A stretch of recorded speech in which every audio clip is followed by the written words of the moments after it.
And if you're a Predator fan, oh, this must have felt like Christmas for you, because it sure as hell did for me. Predator Badlands just released their first trailer. Let's talk about it. First things first, elephant in the room, AVP is canon to Predator. And we see that through the eyes of Ellie Fanning.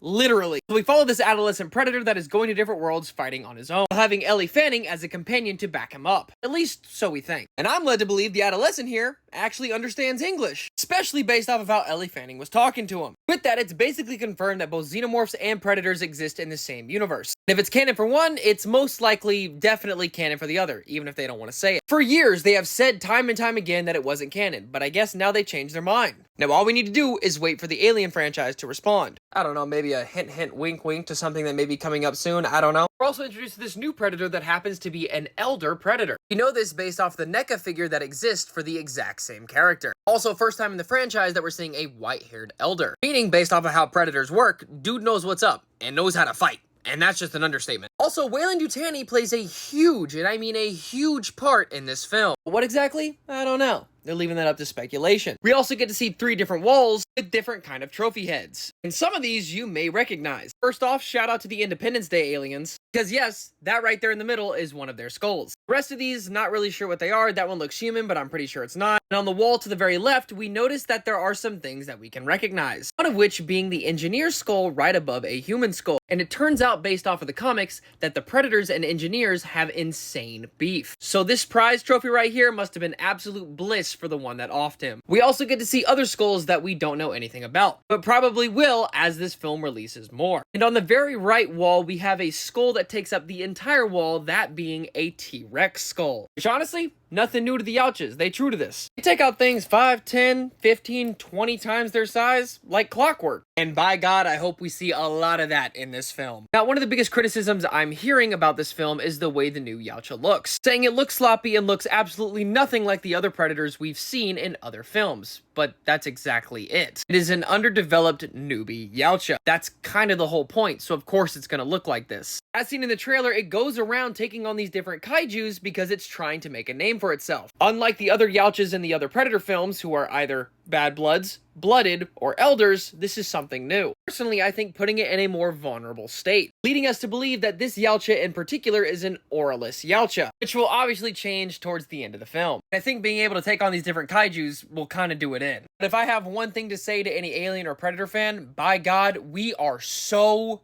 back. And this right here is only the beginning. I don't know about y'all, but I'm completely ready for this.